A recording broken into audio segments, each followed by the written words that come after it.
Hello, everyone. We are here with Luann and we are ready for our final session of the day. No pressure. After which I will be announcing the winners of our competition for today. So stay tuned for that. So our final session is going to be about the top 10 tools for social media marketing. So Luann, I don't know what's happened to me today. Is out now. Luann is an independent marketing consultant with over 20 years experience in agency, client side and consultancy roles, working across sectors, including B2B and B2C, professional services, higher education, manufacturing, learning development, and more. And in addition to running her consultancy and training business, she's a LinkedIn Learning course instructor. She's an accredited lead trainer for Meta and author of the award-winning book, Relax, It's Only Social Media. So we are super excited to have you talking today. And just as a reminder, we can, if you want to drop any comments in, we've got the emoji buttons at the bottom. And as ever, the Q&A box. And I will be asking Luann any of your questions at the end. So over to you. Thank you very much. And thank you, Comms Hero, for having me back. I've attended a few events now, so really excited to deliver this session, which I know is your last session of the day. And I love my job because I'm hands-on, I'm a practitioner, and I get to teach and train and share my learnings with other people. So thought that a good topic for Comms Heroes would be to share top 10 tools for social media marketing. Now, these are not in a rundown order. They are just 10 of the tools that I really like to use. So I'm going to run through these. I know this session is being recorded. If anyone does want the slide deck afterwards, or if you're going to take photos as I go through, please do, and open to questions. Now, when I logged in about an hour ago to watch the previous session, I almost changed my first tool because I know that if you're watching this live, you've just watched an entire session and had lots of Q&A about grammar. But I didn't change it. I know that it was a whole session on it, but my first tool that I'm going to share today is one around spelling and grammar. Now, I know if you're ever looking for engagement on social media, a typo always works really well. But joking aside, spelling and grammar are, I believe, really important. Yes, we can edit our posts on Facebook and Instagram and LinkedIn, sometimes just the text, not always the images. And there is talk of an edit button finally coming to Twitter, but there will be limitations and it's rolling out to just blue subscribers first. So it's not even in the UK right now. But even if you are good at spelling and grammar and it comes naturally, we all make mistakes, particularly when we're, kind of working really fast, which we do on social media. So I love the app, the tool Grammarly. I use it. I have the extension plugged in so that it helps me whether I'm writing emails, whether I'm writing Facebook posts, LinkedIn posts. I would highly recommend Grammarly as a top tool for all social media marketers. Okay. Now, my next few tools are more about planning, the planning side of being in social media. And I'm very much a planner. I like to kind of have things pre-prepared, ready to go. And so the language, moving on from grammar to the language of social media and hashtags, I like to make sure that I've got hashtags that align with my content pillars. I look at what competitors are using. I do some research, and wherever possible, I try to have my lists of hashtags ready to go so that whenever I'm creating posts, scheduling posts, I've got as many pre-planned hashtags ready to use as I need. And I use some tools for that. Yes, you can think of them, but sometimes you get a bit of a block, or you may just want to have a look around and see what other people might use. So the tools that I will use for hashtags across all platforms, some research, are hashtagify.me. And this screenshot was an example when I put the word coffee into hashtagify.me, and it's showing me similar hashtags Word cloud effect, so the larger the words, the more often it's used. So associated with coffee is Starbucks, cafe, coffee lover, morning, coffee time. I find that that's quite a useful tool. I also do like besthashtags.com as another resource online. And I should have said, the tools I'm sharing with you today are free. Sometimes there is a paid for option for additional searches or additional functionality, but everything I am sharing has free versions for you. I also like an app called Tagomatic. I particularly use this for Instagram because it's all on my phone.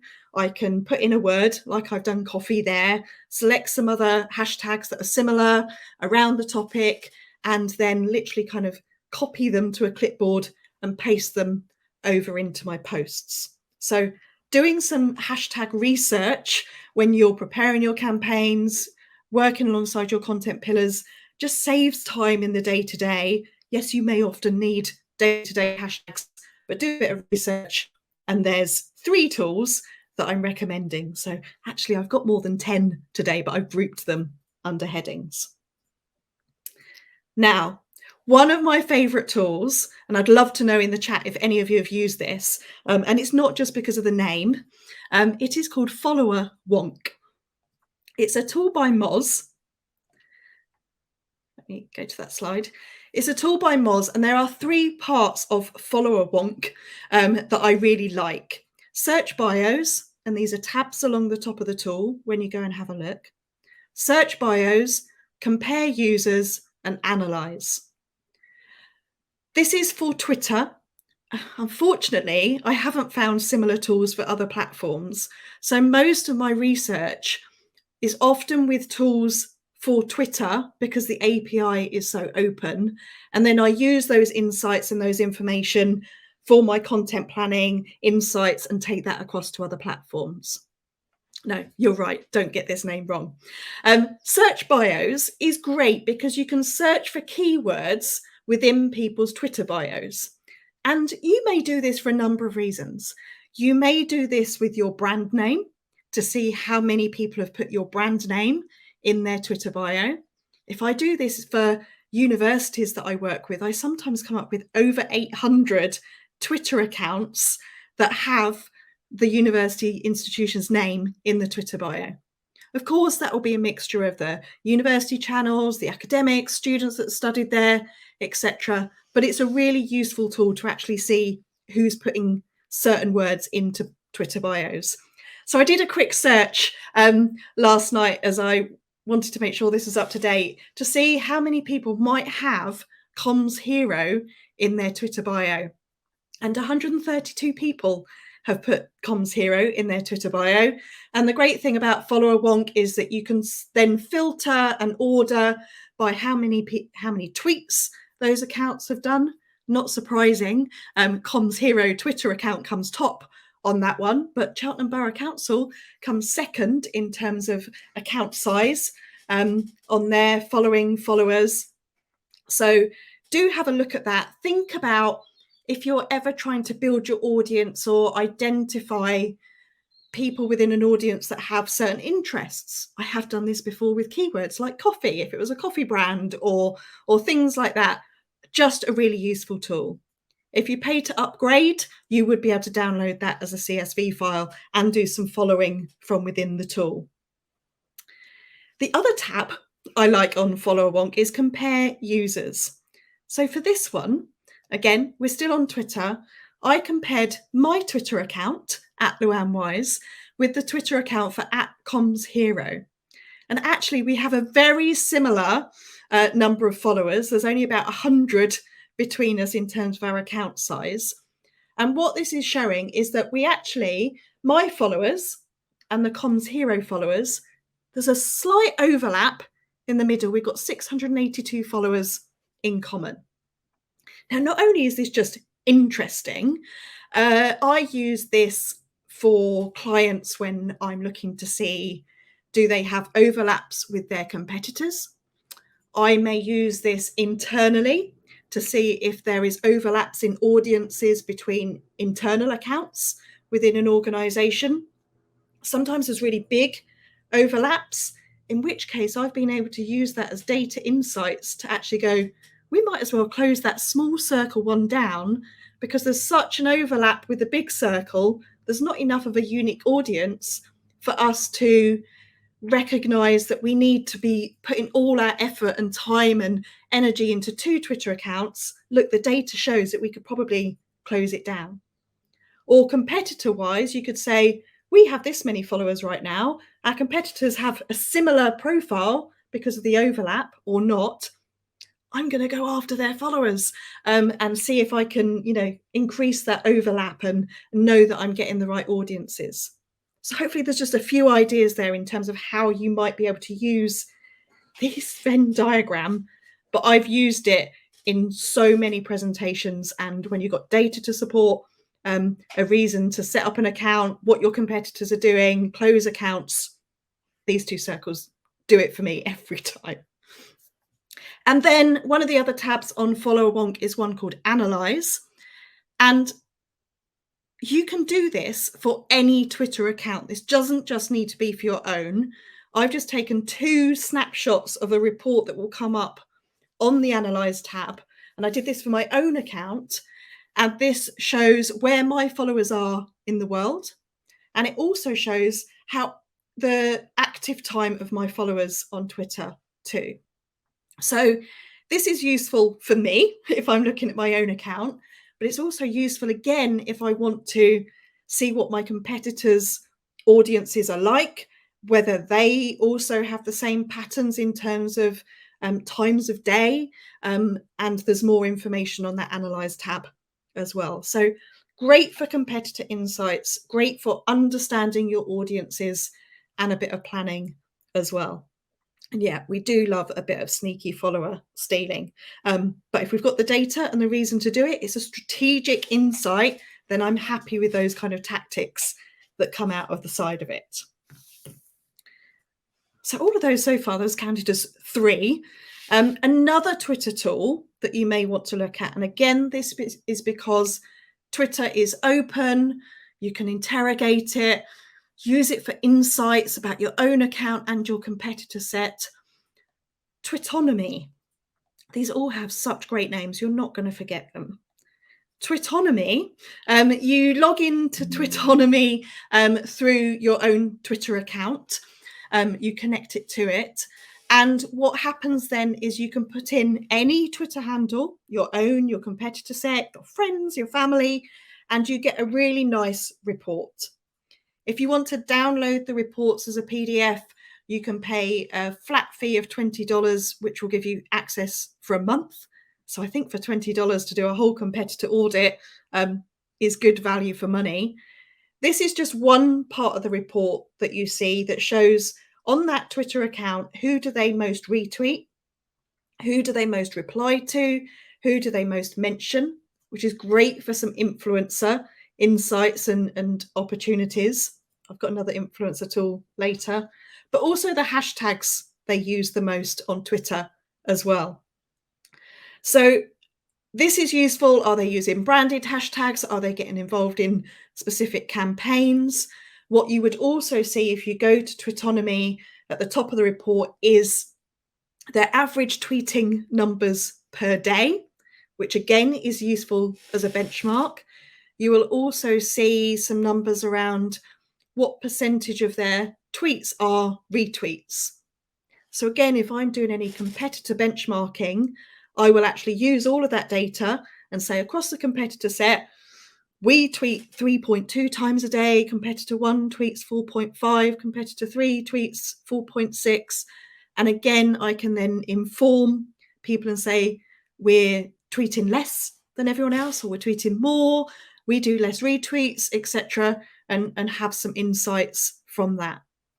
If you scroll further down the report, you also get times of day that account tweets, days of the week that it tweets as well. And again, that can provide you some insights around their patterns of activity. Are they working out of hours, for example? So I can then take some assumptions from that and go, well, if they're posting on Twitter at these days and times, they're probably working in this way across other social media platforms, perhaps as well. Because this information isn't so available for those, I can just use all the Twitter tools for insights. But hopefully between Follow a Wonk and Twitonomy, you've got some good insights to pick up from that. And I do love looking at what others are doing, not always just competitors, but just, you know, anyone in the industry to get ideas. I know that curiosity has been mentioned on other Comms Hero sessions this week. It is an important skill. I think that is what Comms Hero is all about. So what I love to do as well is to look at what ads are running. And the social media platforms have made that easy for us by providing some transparency, but not everyone is aware. And the example I wanted to use for this, keeping the Comms Hero theme, what brand came to mind first off? Krispy Kreme, donuts. So if you're not aware, or if you are aware, this is a reminder, go on to Facebook, go on to someone's Facebook page. Down the left-hand side, you will see this top screenshot for page transparency. Click on See All.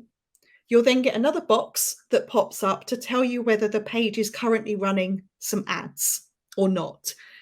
If they are, go to the ad library and then you will get to see what ads they are currently running. And where are we? 13th of October, Krispy Kreme have got ads running for Halloween and ordering online for nationwide delivery. This is interesting to see what other brands are doing. If you were planning for Halloween, you could see what other brands were up to. If it's, you know, if you're preparing for Christmas, dare I say it, Black Friday, other key times of the year, go on to the ads library on Facebook and see what people are doing. You can't see their audiences, you can't see their budgets, but very often you can see whether they have got variations of the same ad. And that's useful because you can see what elements they're testing. Sometimes it's copy changes, sometimes it's image changes. Go back in a couple of weeks and you'll probably see different ads running, which would allow you to go, okay, what I saw a couple of weeks ago and I screenshotted it, they were testing this. These ones must have been most effective. What can I learn from that? This is all about learning and looking around. Facebook, great for this. It's Meta, so it's actually Facebook and Instagram ads. You can, for those B2B marketers among us, also do this on LinkedIn. If you go to a company page on LinkedIn, go to posts, you will then get, you can only do this on a desktop. I've only seen the ads show up if you're using LinkedIn on a desktop.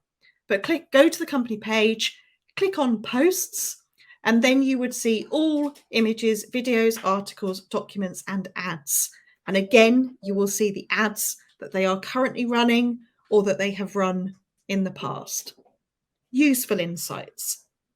And this is still my number 5 tool. I've grouped it under ads library, is to give you a link for TikTok as well. TikTok actually have this on their website. You can filter on there by region, by industry, by campaign objective, and have a good look through their ads library, and that they have some great examples and case studies on there as well. It's nearly 5 o'clock and all I'm seeing in the chat is donuts right now. So thank you for those images. Number 6 in my top 10 tools is now moving on to think about tools that can help with content creation. So I've done some competitor insights. I've had a look around. I've got some inspiration from ads libraries. What else might be out there to help me? Just a really quick win, I believe, is Google Alerts. Setting up Google Alerts on a keyword, a brand, such as Krispy Kreme, your company name, your product names, your employees' key names, your competitor names. If you want to receive alerts straight through to a reader like Feedly or to your email inbox, set up alerts. this is something I would do when I start working with a new client or on a new brand or a new project or a new topic. Just go into alerts and set things up so they come straight in to my inbox. That was a quick one. Another content tool that I find useful, I mentioned influencers earlier in terms of Twitonomy, talking about users most retweeted and most mentioned.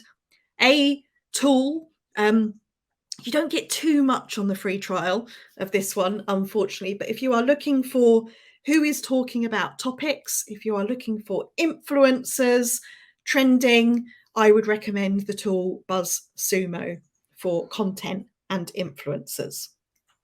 Not much more to say on that one, but that is number 7 out of my list. Number 8, again, I've got a mix here.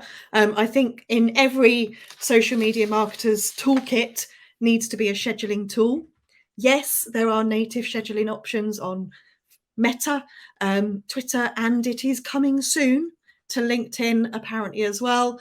But as we are marketers producing lots of content, scheduling, that is really important for us. So there is a whole set of tools out there depending on your budget, the number of accounts, the number of people you might need. So think about Meet Edgar, Buffer, Loomly, Later, Hootsuite, Sprout Social, SoCrowd, any of those tools. I'm sure you've all got one of those over doing it natively, but if you haven't, then I would recommend it. So that's number 8. Number 9 is a detail of when you're posting content. One of the biggest reasons for people posting content on social media is to drive traffic to their website. So if we want to track those link clicks, what are the best ways to do it? UTMs. I always highly recommend UTMs, setting those up for any links that you have. It's free to do. Google UTM parameters. That's the format of them. If you wanted to really know what that works, how they work, use UTM parameters, but they look really messy. So if you're using a scheduling tool, they will shorten it for you most of the time. If not, go to a tool like Bitly and make your website links look neater. And just one more on that, because under links, I thought I would also cheat my own top 10 title and add in Linktree as a tool for link in bio on Instagram. But I do also see people use the same Linktree link on their Twitter accounts and elsewhere. Again, Instagram are talking about being able to have more than one link natively in the app, but look how beautiful Krispy Kreme's menu looks by using Linktree. Other ones are available. You could create your own one on your website, but it is far better than continually changing the link in your bio on Instagram. So that's a top tool. My final of my top 10, I love the hashtag conversation going in the chat. And yes, it is about accessibility and using capital letters, called Camel Case. That was my earlier on. But my number 10 tool that every social media marketer needs is insights. Whether you use them natively, this was just a small screenshot from Meta looking at reach from Facebook and Instagram. Whether you use native insights, whether you use a third-party tool, your scheduling tool, or other measurement tools, no social media marketer should be without insights and data. So I think that's just on time, but I have got time for questions, I think, Tila. A huge thank you. You can find more of these top tips from my own website. You can find me on social media at Luann Wise. And actually, I created a whole resource website about a year ago where I put all of these tools and many, many more into a library, along with news and updates and everything a social media marketer needs. And that website is called thelighthouse.social.